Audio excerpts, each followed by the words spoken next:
An ISIS supporter eyed the University of Oklahoma's stadium for a terrorist attack. Should this be a concern? Um, I think it absolutely should always be a concern for administrators, Caleb. But I'll tell you this story is one time I was with my family and I was in the press box and I was writing and we had to wait until I was done. So previously, when I wrote for the News Sentinel, there was a group of people and we would all read each other's copy. So we didn't get out of the press box except for night games when we were on deadline, maybe 2 hours after the game, Caleb, because we wanted all the copy to be clean. But in this particular instance, it took me about 45 minutes to write my column. It was an easy one. It was the one where Cam Sutton saved the game with an interception late. Do you remember which game that is?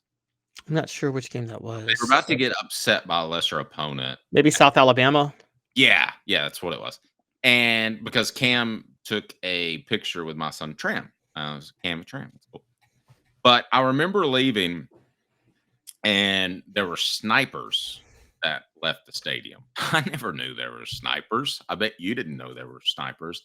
So I don't think that fans should be overly concerned about ISIS or any other terrorist attack. I think that administrators had better continue to be vigilant because let's face it, I mean, these things happen less often. And God, I pray we never see anything as massively destructive as 9/11.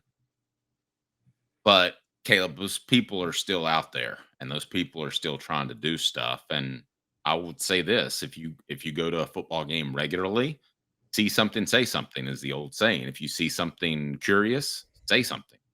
Caleb? Yeah, it's so this guy, his name was Landon Kyle Swinford. He's on facing some other charges right now, and this stuff came out during these other charges. But he was texting an undercover officer while he was at a game with his grandparents, of all people, back in September of 2023. The officer was posing as an ISIS supporter and said they met earlier to see if Swinford was for real. Swinford texted the officer saying he had picked a target in New Orleans, a voodoo temple, which he was going to do some attacking on, but he was scouting Oklahoma's football stadium for one. Now, all of this comes down to, here's the interesting thing about this, that this news came. One of the reasons I'm glad this news broke is everybody likes to criticize like failures of institutions when they come up short, and they should be. Like, when 9/11 happened, it was very fair to criticize the TSA and whoever else was involved that did not do their jobs to prevent it, because there were about 5 different ways that thing could have been prevented when it happened. And it is very fair to call hearings, fire people who didn't come forward and everything like that. But what I don't like is then we don't see all the times the FBI or whoever stops potential attacks and we don't see their value. And this is like, guys, what this Oklahoma thing, this happens on the regular. And the FBI and whoever else, they root them out regularly. And this is just one we found out. It's scarier at some of these stadiums that are so old. And this, Dave. I mean, Neyland is this way. They try their best to keep it up to code in the new, and with new code policies and building code policies and evacuation policies and things like that. But it's borderline impossible to do in certain ways. And I remember, I mean, let's just think of something like, if there was a tornado at Neyland Stadium and everybody had to go below, they would be stuck walking in the stands getting out and trying to do something like that. If there's a fire in the stadium, there, how, I mean, you get stuck in the stands. It was just too narrow for a long period of time to try to get out. Mm-hmm. And it was like person to person, and you were slowly walking. And so I think that there is a lot of, I think there needs to be a lot more, particularly with college football, analysis of some of these stadiums, as opposed to the race to everybody getting 100,000 or 110,000 or 120,000. I would say college football venues are jumping into that a lot of times without paying attention to safety features that are really important with these stadiums. Daniel says, every time I'm in Neyland, it's on my mind. Then I see those people posted on top of the overhang to keep fans off. That's true. Justin says, I trust our boys, girls in blue. I agree with you when it comes to Neyland. I don't think that SEC stadiums or fans in those stadiums should be that concerned. My concern is the smaller stadiums that seat, the Division II stadiums that may seat 25,000 or so. and they don't have the same resources to have the same type of security. That's always been my concern, Caleb, is those type of stadiums. To some extent, Vanderbilt. Now Vanderbilt's building its program. They've redone the stadium. I assume that they've upped security as they become more pertinent. But those type of venues are my bigger concern. I wonder if, like, if you think about this with like ISIS supporters, how much does ISIS know about like athletics in the nation and then college athletics? Do they go all the way as far as down as to think of Division II though? You know what I mean? You might be right. Maybe they do. Well, I would have Um, never thought of the Boston Marathon of being a significant target. I mean, there were only a couple of thousand people at the finish line.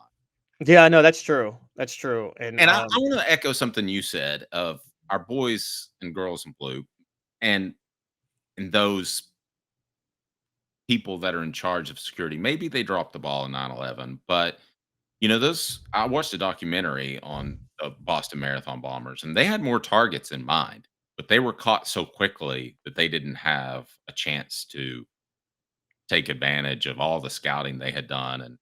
And sure, they got away with that one, but they didn't get away with anything more. And I think for the most part, our country's in a much better position to handle these sorts of things, both on the front end before it happens and after it happens, so that people don't get away.